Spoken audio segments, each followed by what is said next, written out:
Naniniwala ka ba sa destiny o tadhana? Si Jessa, ito ang pinanghahawakan ngayon sa kanyang paghahanap sa lalaking na videohan niya sa Marikina Riverbanks. Napasyal kamakailan si Jessa sa Tiangge sa Marikina para mamili at bilang typical millennial, nagve-video siya. Yung mga bilihan ng pagkain, i-video ko siya. Makalipas ang 2 linggo, Magde-delete na po ako ng video sa phone kasi nag-full storage na po ako. meron siyang napansin. Pagkatingin ko ng video, ang galing po na yan, nakangiti po siya. Tapos, trinay ko pang slow mo. Ang nahagip ng kanyang camera, isang lalaking naka-black face mask na nung ngumiti, lumabas ang pagka-chinito.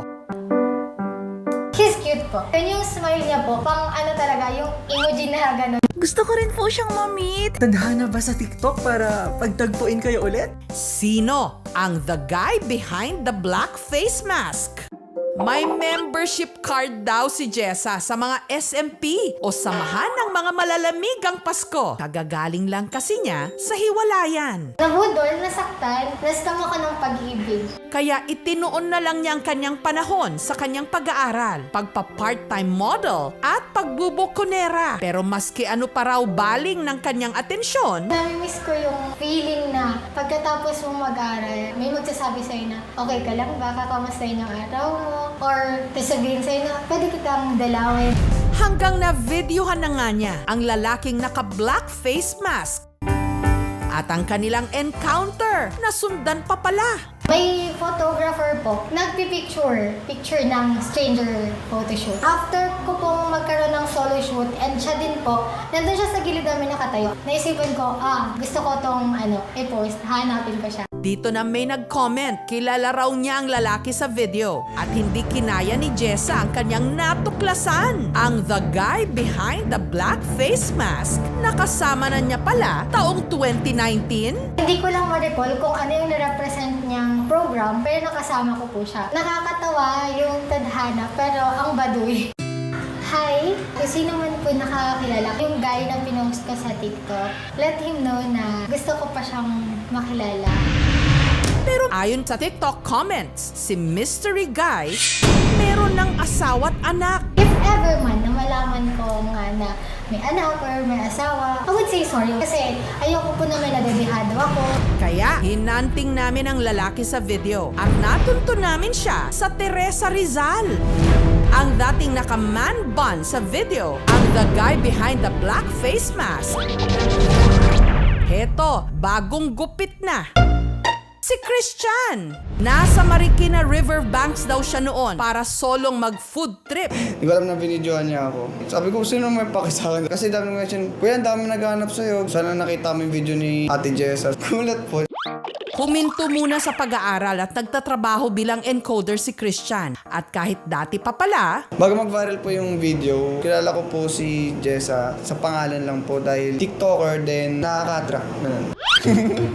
Chinita. Galing sa mayaw, idol. at natatandaan nga ni Christian na nagkasama na sila sa isang beauty pageant. Pero nung mga panahong yon, May jowa po kasi ako kaya di talaga ako naipag-usap sa ibang babae. pero ngayon si Christian, single na. Single life kasi nag-grind sa work. Pero ako ba pinapamahal niya? Wala po. Wala pa po. Lalong hindi raw totoo ang mga komento na meron na siyang asawa at anak. Wala po. Wala akong asawa at anak. Natatawa na nga lang po ako eh. Gusto ko siya makita ulit kasi gusto ko na po mag-thank you. Pasaya na po ako. Hi Jessa, sana sa meetup natin, wag mo na ako videoan nang hindi nagsasabi. Para naman maayos mukha ako dun. Pawis na pawis ako dun eh.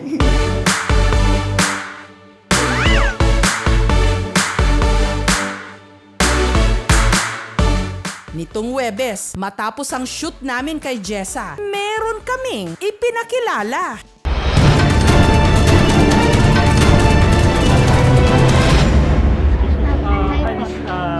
Hey po. Okay lang po, kunin ko po kayo ng photoshoot. Okay lang.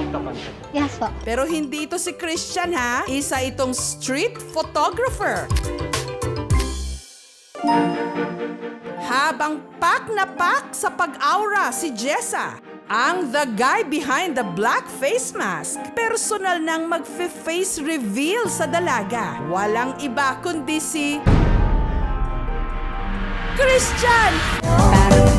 Ay! Nang to at gigising ako pag sinabi mo ngagana kong pangarap at kakatotoo.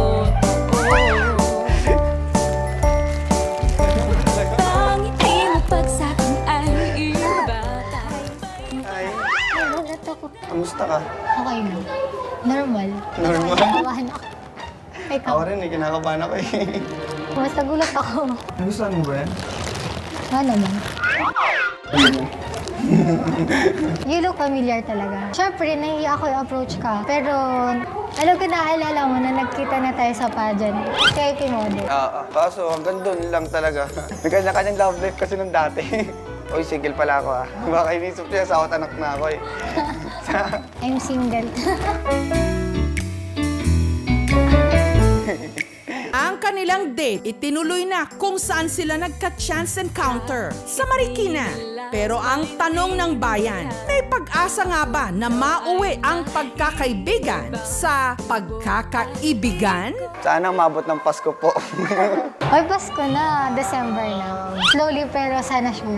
Lahat tayo nagsusuot ng face mask ngayon. Pero noon pa man, piling-pili na kung kanino natin ipinapakita kung sino talaga tayo. Pare-parehong umaasa na sa pagtanggal ng ating mga maskara, may isang taong tatanggap sa atin ng buong buo.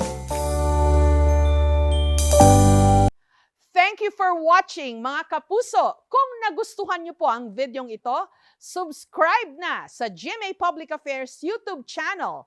And don't forget to hit the bell button for our latest updates.